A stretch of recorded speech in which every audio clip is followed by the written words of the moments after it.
আগামী 12 ফেব্রুয়ারি ত্রয়োদশ জাতীয় সংসদ নির্বাচন আপনারা জানেন। সো এই নির্বাচনটাকে একটি অবাধ, সুষ্ঠু, নিরপেক্ষ নির্বাচনে রূপ দেওয়ার জন্য সকল আইন শৃঙ্খলা বাহিনী তাদের কাজ করে যাচ্ছে এবং আমরা দিন রাত নিরলস পরিশ্রম করে যাচ্ছি সাধারণ মানুষের ভিতরে যে তার নাগরিক অধিকার, ভোটাধিকার, এটা যাতে তারা প্রয়োগ করতে পারে তার সম্পূর্ণ ব্যবস্থা করার জন্য। ইতিমধ্যে আমরা আমাদের বিভিন্ন টহল কার্যক্রম জোরদার করেছি এবং আমরা যৌথ বাহিনীর টহল পরিচালনা হচ্ছে। এর বাইরেও বিভিন্ন নোডাল পয়েন্টের নিরাপত্তা জোরদার এবং ভোট কেন্দ্র এবং তার আশেপাশের স্থানগুলোতে আমরা নিয়মিত যাচ্ছি, আমাদের পর্যালোচনা জারি রেখেছি।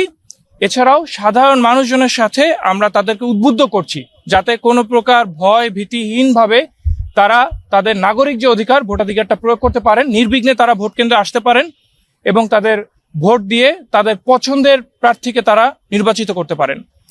আমি আপনাদের সকলকে আশ্বস্ত করতে চাই, মিরপুর এরিয়া অর্থাৎ মিরপুর, পল্লবী, রূপনগর বা ঢাকা 16 এই আসনের জন্য বাংলাদেশ সেনাবাহিনী সার্বক্ষণিকভাবে নিয়োজিত থাকবে এবং আমাদের সাথে অন্যান্য বাহিনীগুলো তাদের দায়িত্ব পালন করবে। নির্বিঘ্নে নিরাপদে আপনারা আপনাদের ভোটাধিকার প্রয়োগ করবেন এবং আমরা এর মাধ্যমেই আমাদের নির্বাচনটিকে একটি শান্তিপূর্ণ ও সুষ্ঠুভাবে শেষ করবো ইনশাআল্লাহ।